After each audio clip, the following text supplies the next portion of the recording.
everything is completely dead in a circle around the picnic tables, the trees, the trash cans, it's clear evidence of herbicide use. And yet, in my grassroots campaign, going around to educate people one by one, nobody was aware of this.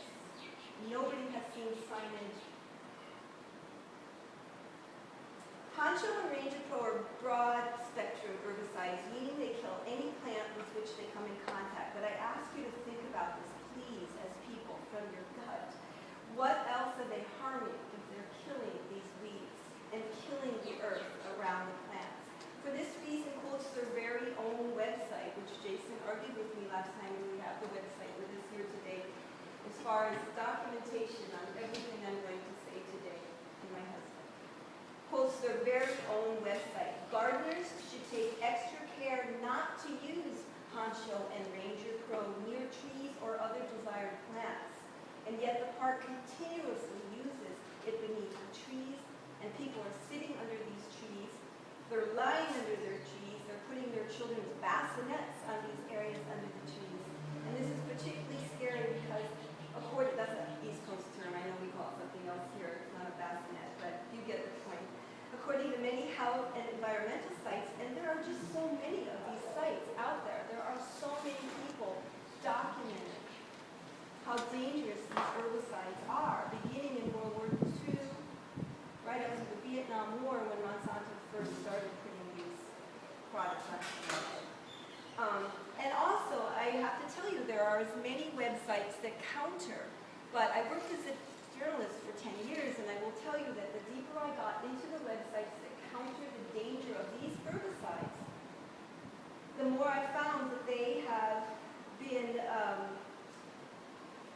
they've been lobbying groups associated with the chemical companies, hired by the chemical companies, and private consultants working directly for the chemical companies. They are writing the websites that I've found. They're saying it's fine. These herbicides are fine. So that's a particularly scary truth right there.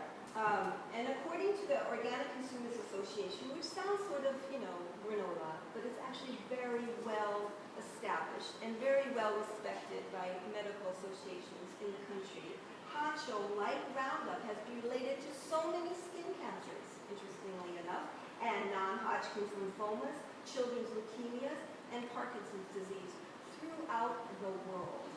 There have been countries that have banned these products, and yet we're spread. Pakistan, India. There is none of these projects allowed in any public park in Seattle, San Francisco, most of LA.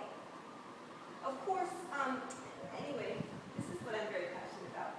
In a grassroots effort, I do and take my cards around to people almost daily. I talk to yoga circle, I talk to moms with kids in sports, and the thing is that the mothers, I find this very interesting, the mothers are way ahead of our park officials on this issue, and this is likely because in many parenting magazines and websites, the issue of pesticide and herbicide linkage to child leukemia is widespread.